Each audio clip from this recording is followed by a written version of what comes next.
Hello friends, I hope you are doing well. Today we'll talk about how to fix or how to solve the problem of Spotify for creators.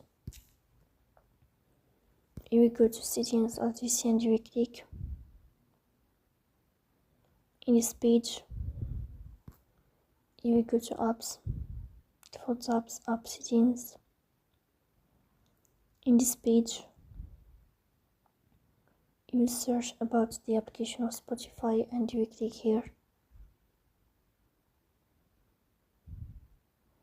In this page of app info, you will go to first stop and you will click OK. Here you will enter the storage. Then we click on clear cache. In the end, you will go to Play Store and then you will update your app. That's all. Don't forget to support us by like and subscribe.